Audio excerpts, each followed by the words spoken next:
Olá moçada, sejam bem-vindos mais uma vez ao Química Mais. Eu sou o professor Marcos Filho, junto com vocês novamente, e estamos aqui reunidos para encerrarmos o nosso debate acerca dos cálculos químicos, né?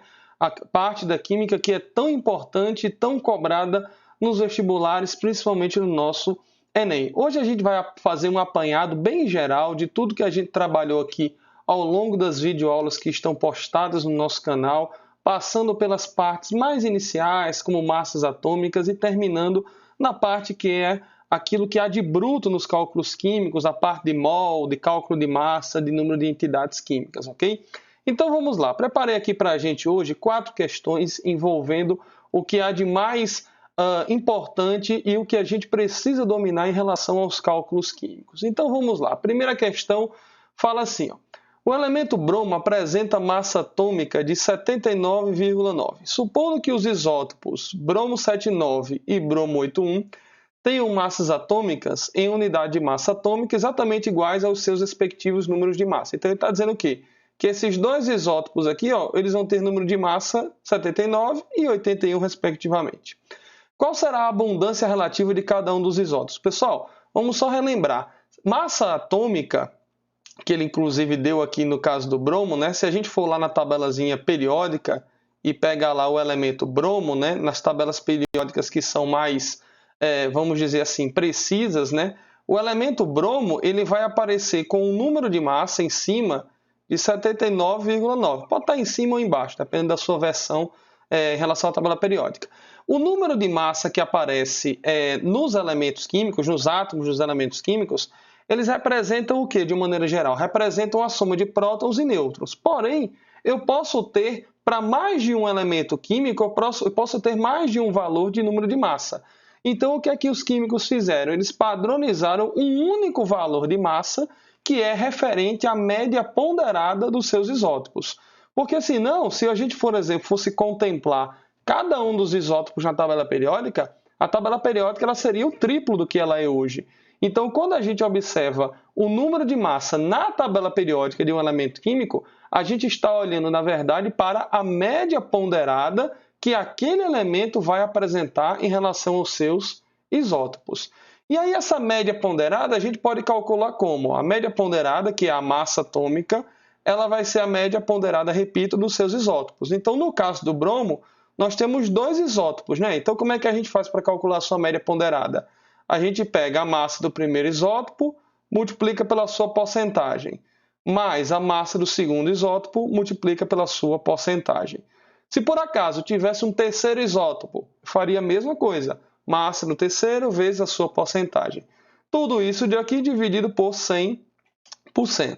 No caso aqui da nossa questão, a gente já tem o valor da massa atômica, 79,9.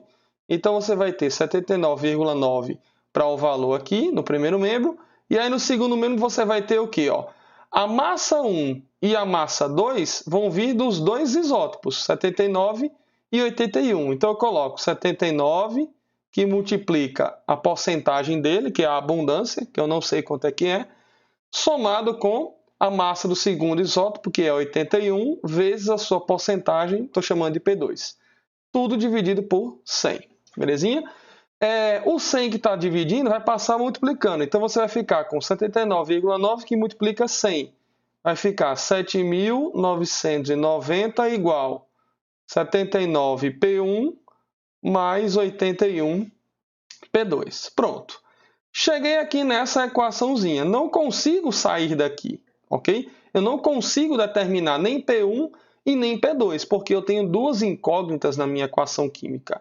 Então, essa primeira equação aqui eu vou chamar de equação 1. Eu vou guardar ela. Como é que eu faço para calcular essas abundâncias? Afinal de contas, é o que ele quer da gente, não é? Ora, como P1 e P2 são valores percentuais, e eu sei que o total, percentualmente falando, vale 100%, então eu posso criar um sistema matemático com uma segunda equação. Ó. P1 mais P2 vai ser igual a 100, ok? Então, eu fico com duas equaçõezinhas para trabalhar no nosso sistema. O que é que eu posso fazer aqui? Eu isolo uma variável aqui na minha segunda equação e jogo aqui na primeira. Então, vamos isolar aqui o P1. Então, por essa equação aqui que eu obtive, ó, eu vou ter que P1 vai ser igual a 100 menos P2. Joguei P2 para o outro lado.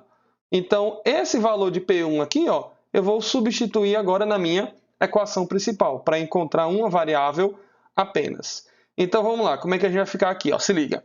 Eu vou ter, então, 7.990 vai ser igual 79 que multiplica P1. Quem que é P1 aqui? É 100 menos P2. Então, eu vou colocar, ó, abro parênteses, porque é uma conta, né? 100 menos o P2. Somado com 81 P2. Perceba que agora eu fiquei apenas com uma variável na nossa equação, a variável P2. Então, eu posso descobrir agora o valor do P2, o que antes eu não poderia fazer porque eu tinha duas numa mesma equação, duas variáveis. Então, vamos lá, vamos fazer a propriedade distributiva aqui, ó. Então, você vai ter 7.990, que vai ser igual 79 vezes 100 vai dar 7.900. 79 que multiplica menos P2 vai ficar menos 79 P2. E aqui o que já estava, eu vou só reescrever 81 P2. Vamos deixar número no primeiro membro e incógnitas variáveis no segundo membro. O 7.900, ó, que aqui está positivo, vai para o outro lado negativo, né? Então, quando eu fizer 7.990 menos 7.900, vai sobrar quanto? Vai sobrar 90. Concorda com isso? Então, 90 que vai ser igual. E aí, aqui a parte das variáveis, ó, menos 79 P2 com mais 81 P2, vai sobrar 2 P2. Então, o P2 vai ficar quanto aqui? Ó, 90, o 2 passa dividindo, o P2 vai ser 45%. Tranquilo? Então, essa é a porcentagem do segundo isótopo. Que segundo isótopo é esse, meu povo? O segundo isótopo, já que eu tratei respectivamente aqui, né? Eu usei o primeiro aqui para o bromo 79 e o segundo para o bromo 81, né? Como eu descobri aqui o P2, então isso daqui equivale ao bromo de massa 81. Tranquilo? Em automático eu já posso descobrir aqui quanto equivale a outra porcentagem, né? A soma delas não vai dar sempre 100%? Se 1 é 45, então, em contrapartida, o P1 só pode ser quanto? 55%. Tranquilo? Esse P1 aqui vai equivaler ao isótopo bromo 79, ok? Então, na natureza de todos os átomos do elemento bromo que existem, 55% estão na forma do bromo 79 e 45% estão na forma do bromo 81. Tranquilo? Você vai achar isso na letra B de balão. Tranquilo, meu povo? Sossego aí? Se não entendeu, dá uma paradinha, volta o vídeo, ok? Dá uma volta também se você quiser fazer a questão sozinho e vamos adiante, ok? Segunda questão. A segunda questão já vai tratar do cálculo químico um pouco mais enraizado, que é aquele cálculo que fala de mol, massa e por aí vai. Ele diz assim, ó, questão 2. A grafita de um lápis tem 15 centímetros de comprimento e 2 milímetros de espessura. Dentre os valores abaixo, o que mais se aproxima do número de átomos presentes nesse grafite é importante salientar aqui, pessoal, que quando ele fala de grafite, ele está falando, na verdade, de átomos de carbono, ok? O grafite, ele é uma das variedades alotrópicas do carbono, é a mais estável e a mais abundante, inclusive. Então, quando ele pergunta o número de átomos presentes nesse grafite, como o grafite é feito essencialmente e exclusivamente de carbono, ele está perguntando para a gente o número de átomos de carbono. E aí, olha só, quais foram as únicas coisas que ele deu aqui no texto ainda a respeito desse grafite? Ele disse que ele tem 15 centímetros de comprimento e 2 milímetros de espessura. Aqui embaixo ele deu algumas informações também relevantes. A principal delas é essa daqui, ó, a densidade da grafita, 2,2 gramas por centímetro cúbico. E aí aqui estão os dados relacionados à parte de cálculos químicos, que são dados que a gente sempre vai ter nas questões, massa molar e a constante de Avogadro.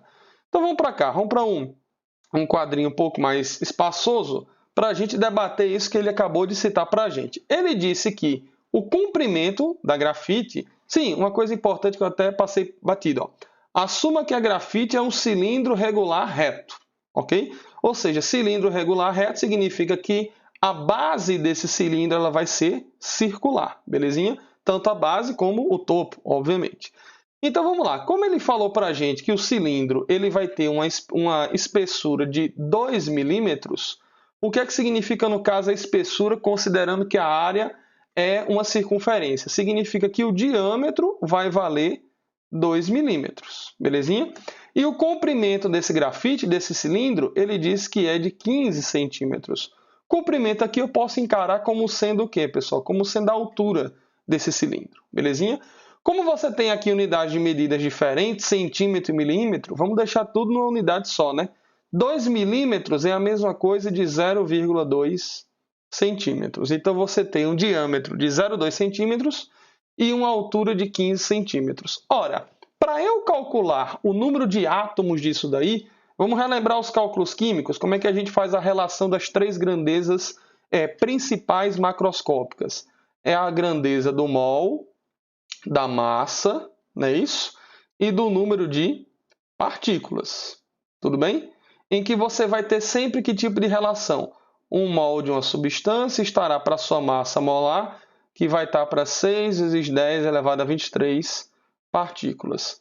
No caso aqui do início da questão, a única coisa que ele me forneceu sobre a grafita não foi nem mol, nem massa, nem o número de partículas, que são os átomos. Ele me forneceu apenas as dimensões em que ela está presente lá no lápis. A altura e, no caso aí, o diâmetro, que é a espessura.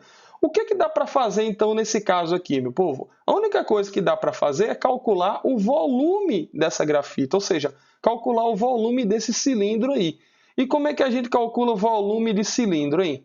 O volume de cilindro ele é calculado como sendo a área da base vezes a altura.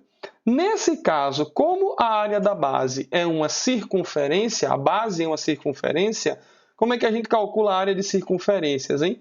A área de circunferência é πr². Então, significa que o volume desse cilindro aqui, ó, que vai ser o volume da grafita, vai ser πr² multiplicado pela altura. Tranquilo? É a única coisa que, com esses dados, eu consigo calcular. Então, vamos lá. Como é que vai ficar aqui o nosso cálculo? Você vai ter, então, o volume do cilindro vai ser π. Eu vou usar o valor que é de praxe para ele, não é? 3,14. Nada de arredondar aqui. Vezes o raio. Cuidado aqui, ó. Ele me deu a espessura. A espessura é 0,2 centímetros. Só que aqui na fórmula do cilindro eu quero o raio. O raio, pessoal, é a metade do diâmetro. Concorda com isso? Então, o raio aqui ele vai ser de quantos centímetros, hein? 0,1 centímetro, ok? Então, eu vou ter aqui, ó, 0,1 ao quadrado vezes a altura, que vai ser 15. Tranquilo? Então, o volume aqui ele vai ficar 3,14. 0,1 ao quadrado é 0,1 vezes 0,1, que vai dar 0,01 vezes 15. Quando você multiplicar aqui os três numerozinhos, ó, já tem o valor aqui anotado de antemão, você vai chegar no valor de 0,471 centímetros cúbicos. Ok?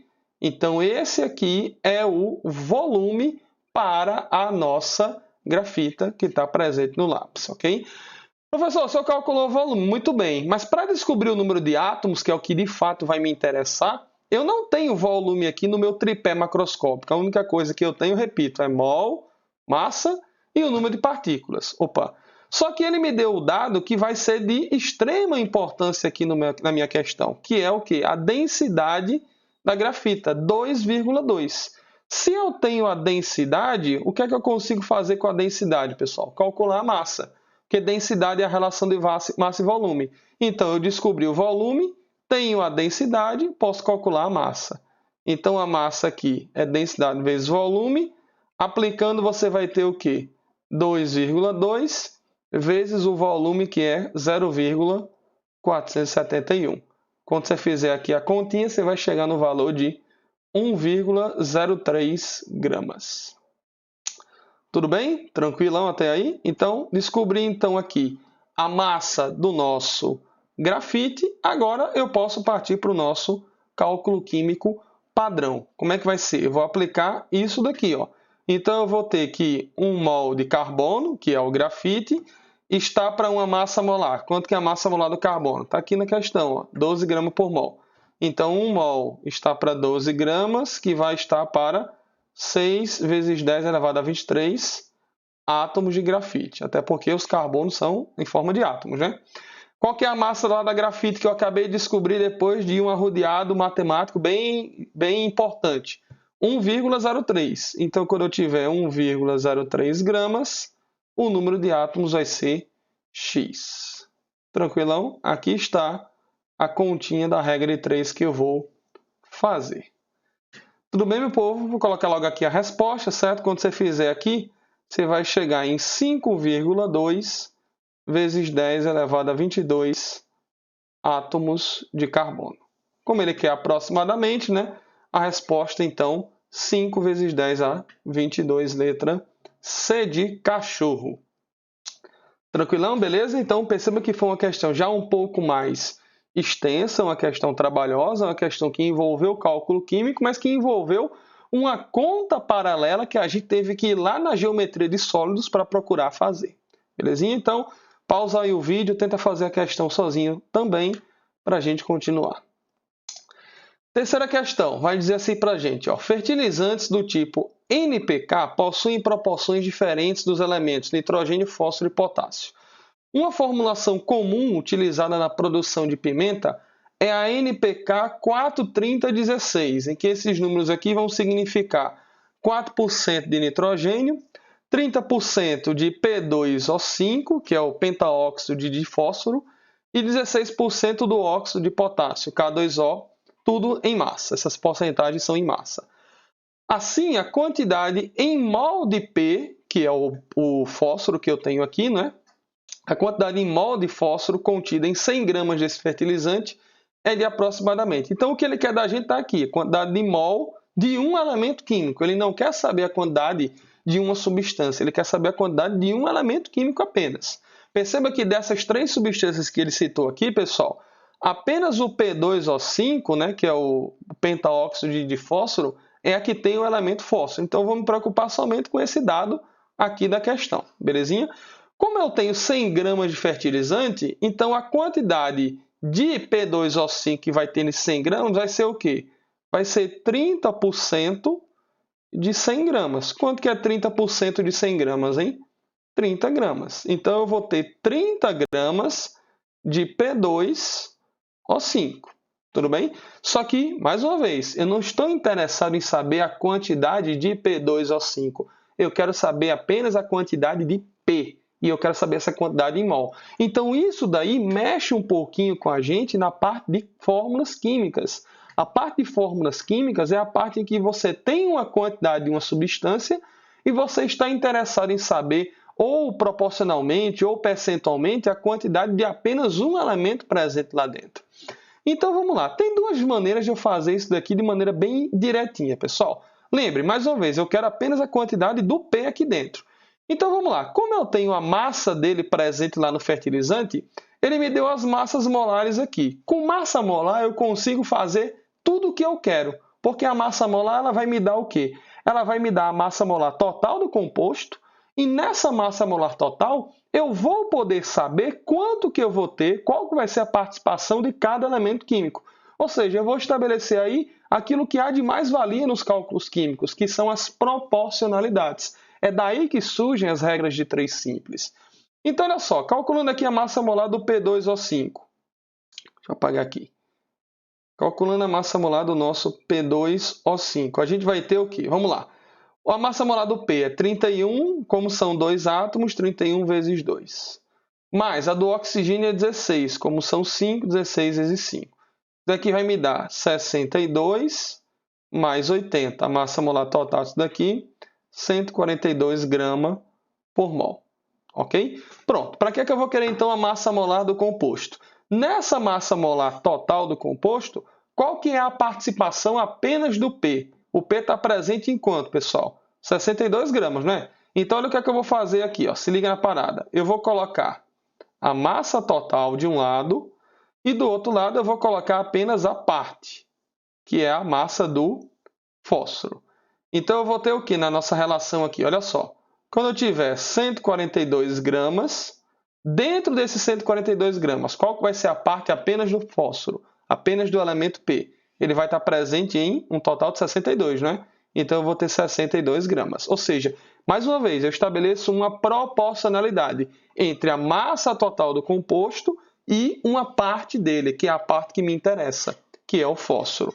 Quanto que eu vou ter lá no meu fertilizante do P2O5? 30. 30 não é a massa total dessa substância presente na amostra de fertilizante? Então, quando eu tiver um total de 30 gramas, nesses 30 gramas, a parte que vai representar apenas o fósforo vai ser de X, ok? Então, eu faço a continha de regra de 3 aqui para saber quanto que vai ser a massa do fósforo. Quando eu fizer aqui a continha, já tem aqui também anotado, eu vou chegar no valor de 13 gramas de fósforo. Tudo bem? Pronto, cheguei na massa do fósforo. Só que eu não quero a massa dele, eu quero o número de mol. Então, como é que eu posso obter agora o número de mol, pessoal? O número de mols é massa sobre a massa molar. Belezinha? Como é que vai ficar aqui, então? Você vai ter 13, quanto que é a massa molar do fósforo? 31. Ok? Quando você fizer aqui a continha, você vai chegar em 0,42 mol. Então, essa é a quantidade em mol de P que existe na nossa amostra lá do fertilizante. Teria um outro jeito, uma outra maneira. Vou mostrar aqui também para vocês. Deixa eu me diminuir aqui um pouquinho. Teria uma outra maneira de eu fazer essa questão aí, que seria com a própria quantidade aqui do P2O5, já que eu quero a quantidade em mol de P, né? Então, o segundo jeito aqui, ó, vou colocar em verde, certo? O segundo jeito seria o quê? Eu tenho a quantidade aqui de P2O5, eu vou obter o número de mol dele. Mais uma vez, massa sobre massa molar. Então, o número de mols de P2O5 seria o quê? 30 dividido pela massa molar dele, que é 142, não é? 142. Quando você fizer aqui a continha, ó, você vai chegar no valor que também está anotado aqui.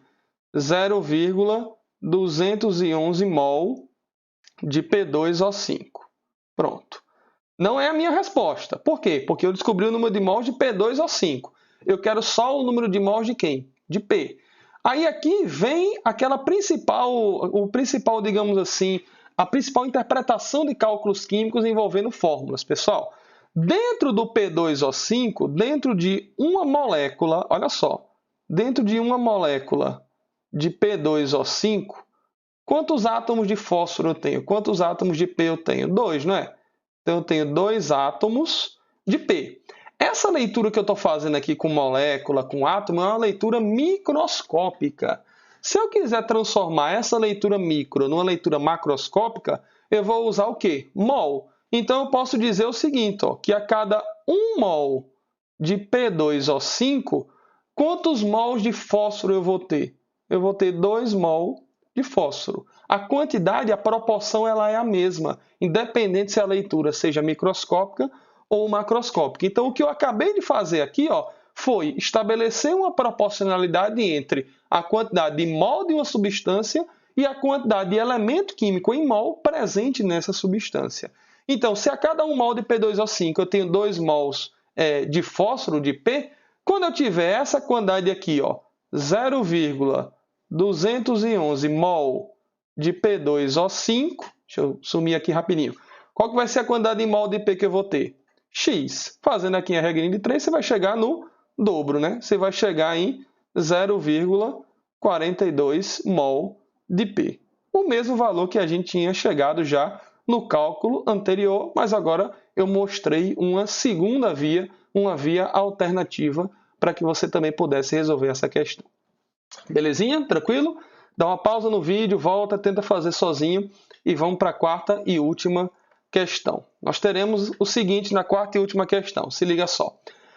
Uma moeda é constituída de uma liga de cobre e estanho. Símbolo do cobre aqui, Cu, símbolo do estanho, Sn.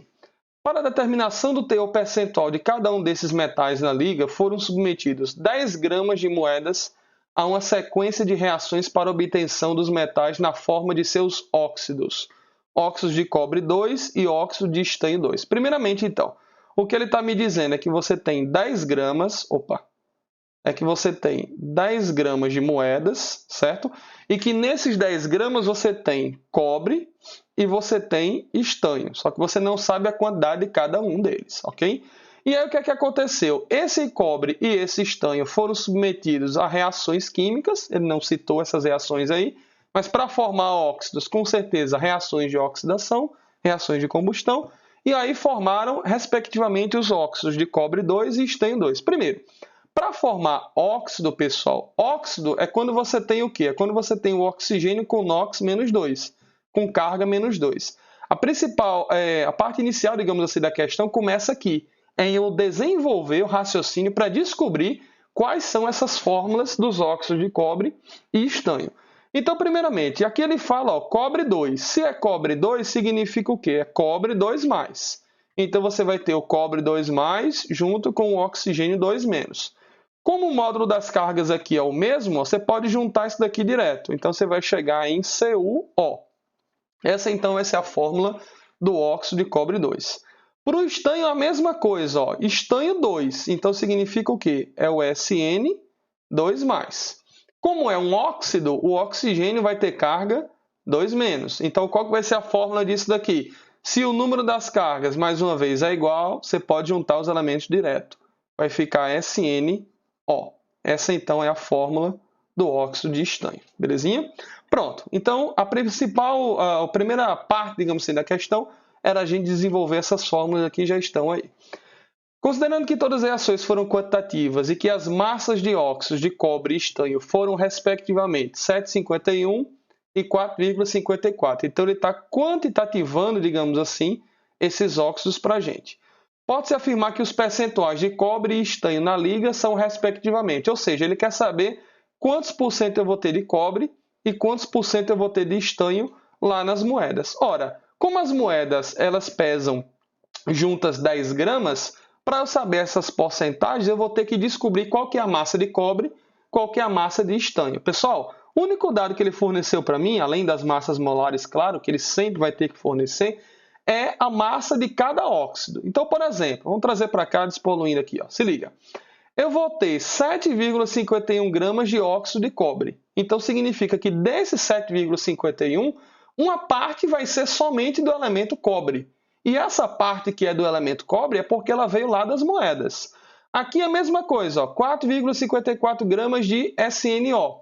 Então, dentro desses 4,54 gramas, uma parte vai ser só de estanho. E essa parte veio também lá das moedas.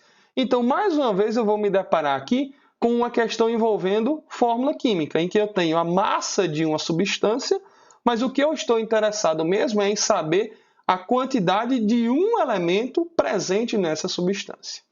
Então, vamos lá. Como é que a gente faz isso? Primeiro, vamos para as massas molares, porque elas nos dizem o quê? Elas nos dizem a proporção, elas nos mostram as proporções entre o total e uma parte do elemento químico. Então, você vai ter, ó, começando pelo CO2O, tanto faz você começar por um ou pelo outro. CO2O, qual que vai ser a massa molar dele aqui? Massa do cobre, 63,5, mais o oxigênio, que é 16. Quando você fizer isso daqui, ó, também já tem anotado aqui, vai dar 79,5 grama por mol. Ok? Então, dentro desse 79,5 grama por mol, 63,5 é a parte só de cobre. Então, vamos fazer aquela mesma historinha que a gente fez na outra questão. Ó. Vamos colocar o total comparando com uma parte. Que parte é essa? Massa de cobre, que é o que eu estou interessado. Então, vamos lá. O que é que eu vou ter aqui? Ó? Quando eu tenho uma massa molar de 79,5 gramas, que é o total, disso daqui, quanto que vai ter de cobre envolvido? 63,5. Então, eu crio aqui uma proporção entre um todo e a massa só de cobre. Quanto que é o óxido lá que veio das reações químicas? 7,51, não é? Então, quando eu tiver 7,51 gramas do óxido de cobre, a parte que vai vir só de cobre vai ser de X, ok? Fazendo a regrinha de 3 aqui, eu vou achar bem aproximadamente 6 gramas de cobre. Belezinha? Aí se liga, você numa prova lá, tendo relativamente pouco tempo para fazer a questão, você não ia mais atrás da massa do estanho com esse mesmo método. Por quê? Porque se eu descobrir já a massa de cobre que vale 6 gramas, e eu sei que esses 6 gramas veio das 10 gramas das moedas, então quanto que vai ser a massa de estanho? 4 gramas, não é? É o que falta para completar 10. Então a gente já saberia aqui que a massa de estanho nas moedas vale 4 gramas. Tranquilo? Mas aqui, como a gente tem tempo, tal, vamos maturar mais essa ideia aí das fórmulas químicas. Como é que eu faria aqui o raciocínio, o mesmo raciocínio para o estanho? Para você ver que vai dar o mesmo resultado. Então vamos lá, para o SNO, para o óxido de estanho, você vai ter o quê? Faz a massa molar dele, né? Quanto que é a massa molar do SNO? 118,7 mais 16, que é o oxigênio, ok? Quando você fizer essa continha aí, já está aqui anotado, 134,7 grama por mol. Então vamos lá, vamos fazer aquele negócio lá. O total estando para uma parte. No caso, essa parte aqui é o estanho. Então você vai ter o quê? Deixa eu diminuir eu aqui. Então você vai ter que quando tiver 134,7 gramas, dentro dessa massa, você vai ter quanto de estanho? 118,7, ok? Qual que vai ser a massa do óxido que veio lá das reações químicas? Vai vir 4,54. Então, quando você tiver 4,54 gramas, a massa aqui vai ser... Então, calculando aqui, ó, quando você fizer a continha de regra de 3, você vai chegar no valor de 4 gramas para o SM. Exatamente aquilo que a gente já havia programado. Belezinha, galera? Quanto é que dá isso daí em porcentagem, hein? Voltando aqui para a questão, ó, se 10 gramas são as moedas, você vai ter 6 gramas de cobre, não é isso? 6 gramas de cobre e 4 gramas de estanho. Então, significa o quê? Você vai ter 60% para o cobre e você vai ter 40% para o estanho. Você tem isso daí, respectivamente, na letra E de elefante. Beleza, meu povo? Tranquilo aí? Então, galerinha, essa foi a nossa videoaula final que encerra o assunto de cálculos químicos, vendo mais uma vez mais e mais exercícios para a gente se aprofundar, principalmente na parte de interpretação de questão, ok? Na descrição desse vídeo vai estar uma lista de exercício gabaritada para que você possa ainda treinar essa parte e desenvolver melhor ainda o assunto de cálculos químicos, ok? Tudo de bom, até o nosso próximo assunto, até o nosso próximo encontro aqui. Tchau, tchau!